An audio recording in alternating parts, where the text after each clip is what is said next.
السلام علیکم، آپ دیکھ رہے ہیں یوٹیوب چینل خوابوں کی تعبیر۔ آج کی اس ویڈیو میں بات کریں گے کہ خواب میں غصہ کرنا کیسا ہے۔ بسم اللہ الرحمن الرحیم۔ خواب میں بغض اور غصے کی حالت کا ہونا قید ہونے پر دلالت کرتا ہے۔ اگر کوئی خواب میں دیکھے کہ وہ اپنے گھر سے غصے کی حالت میں نکلا ہے تو دلیل ہے کہ اسے قید میں ڈالا جائے گا۔ خواب میں اگر کوئی دیکھے کہ اس کے دل میں بغض دنیا کی وجہ سے ہے تو یہ اشارہ ہے کہ وہ اللہ تعالیٰ کے دین کو خفیف سمجھتا ہے، اور اگر اس کا بغض اللہ تعالیٰ کی وجہ سے ہے تو یہ علامت ہے کہ اسے قوتاً اور ولایت حاصل ہوگی۔ خواب میں اگر غصہ بغیر وجہ کے ہو تو یہ اچانک موت ہے۔ بسا اوقات خواب میں غصہ ہونا بیداری میں رسوائی اور امراض کے آنے پر دلالت کرتا ہے، یعنی حالت بدلنے پر، چونکہ غصے والے آدمی کی غصے کے وقت حالت بدل جاتی ہے۔ اگر کوئی خواب میں اپنے آپ کو کسی انسان پر غصہ کرتا دیکھے تو یہ علامت ہے کہ اس کا معاملہ اس پر الٹا ہو جائے گا اور اس کا مال بھی اس کے ہاتھ سے چلا جائے گا۔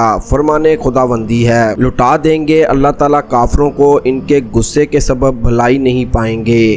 خواب میں غصہ ضرورت مندی اور مال کے ضائع ہونے پر بھی دلالت کرتا ہے۔ ایسی ہی ویڈیوز کو دیکھنے کے لیے ہمارے یوٹیوب چینل خوابوں کی تعبیر کو لازمی سے سبسکرائب کریں اور ہماری ویڈیوز کو زیادہ سے زیادہ شیئر کریں، کیونکہ اچھی بات پھیلانا صدقہ جاریہ ہے۔ اللہ نگہبان۔